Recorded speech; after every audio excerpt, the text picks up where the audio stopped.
Jessica Bard. Today I'm going to show you some tips for working with frozen puff pastry. It's a great product that delivers a flaky pastry. You can use it for a cup, for hors d'oeuvres. Here's a mushroom fontina tart. Some cooks are a little intimidated by working with this frozen dough, but I'm going to show you that it's not that hard to do. Take the puff pastry out of the freezer at least 45 minutes before you want to use it, or better yet, thaw it overnight in the refrigerator. But I took it out about 10 minutes ago to let it come a little bit to room temperature. Before we open it, I want to make sure I have my ingredients and my equipment. So we're ready to take it out of the box. We want to work on a lightly floured surface, so I just gently flour the surface. Now we're going to unfold the pastry dough.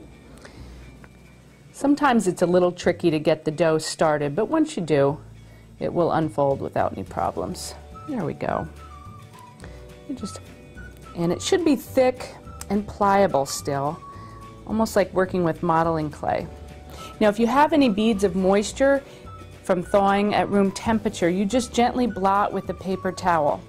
Sometimes if it's a little too cold when you unfold it, the dough will crack at the seam. If that happens, you can just push the pieces back together with your fingers like this, and then once you roll it out, it will become flat again. We're going to roll this into a rectangle. I'm lightly flouring the surface. And my rolling pin here, even though it's a silicone rolling pin, I like to put a little flour on it. Just a little light, brushing off any excess right now.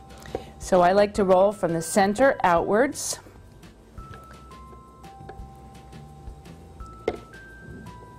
And since we're trying to roll into a rectangle, I'll mostly be going in the lengthwise direction. If the dough feels like it's sticking to the bottom of the board, fold the dough back and just throw a little flour under there. The same with both sides. Again, you don't want too much, so just brush it off. My left side's rolling a little bit shorter. I can just with my hand sort of urge the dough into the right shape that I want. It's not that fragile, so I'll just pull it out. I'd like it to be as neat a rectangle as possible. If the recipe you're using calls for a straight edge, it's okay to trim the dough. It's helpful to have a steel ruler, and you can make a nice straight edge to your dough there. We're going to transfer the dough to our cooking surface here. So I have parchment on a rimmed baking sheet. I'll be using a dough lifter, pastry lifter, very convenient item, and just adjusting it into position with our hands. With the exception of a 1.5 inch border, we're going to prick the inside of the dough with fork tines. And the reason for this is we don't want the center of the dough to puff up. So in any recipe that you're using that you want a flat surface, but you want the flakiness of the dough but not the layers, you prick with a fork. The puff is created because this puff pastry dough is actually layers of butter and flour, and they've been rolled hundreds of times to create these layers. It's why it's nice to buy purchased puff pastry, because they do all the folding for you. Now we're leaving the edges unpricked because we do want them to puff up to create the edges of the tart. Here I've got some egg wash, lightly beaten egg, and I'm going to brush the edges of the puff pastry that we do want to puff up. The egg wash will create a nice sheen on the edges of the dough. We're going to par bake the crust for about 5 minutes till it begins to puff and the surface feels dry. We want the pastry to begin to rise without the added weight of the filling, and also it helps prevent it from getting soggy.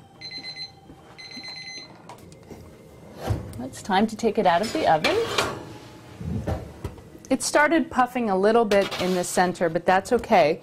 We can just go over our pricks with a fork again, and it will help them settle down. Now it's time to put the filling on. For this recipe, remember to leave a border. I'm going to cook this for another 10 minutes before I put the cheese on. Well, this is coming along nicely. I'm going to sprinkle the cheese on top now and then put it back into the oven for about 2 minutes. I'll rotate the pan since the back is getting a little brown. Oh, beautiful. We've got a great puff on the edges of the tart. And here's our mushroom fontina tart made with puff pastry. We've got a beautiful layers of the dough you can see in here. It's going to be nice and crispy and very light on the inside. Look at those flaky layers.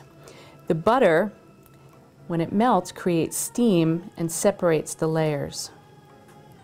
Puff pastry can also be used to make individual crusts, such as a mini quiche. Roll the dough into a rectangle. For this recipe, we'll be cutting 3-inch rounds using a round cutter, trying to get the circles as close together as possible so we don't waste dough. You can re-roll your scraps, but you won't get as high a puff. And I'm taking a mini muffin tin and spraying it with cooking spray. And now I take these 3-inch circles of puff pastry and gently tuck them into the mini muffin tins.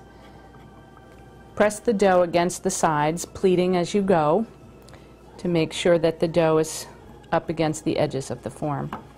Here I'm filling with a tablespoon of filling. Today I'm using a bacon, leek, and cheddar.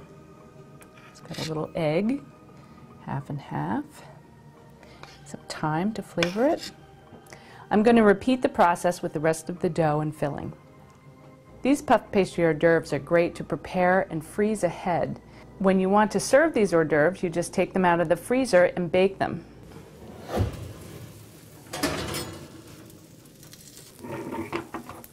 The quiche filling will relax a little as they cool. You can serve these hot or at room temperature.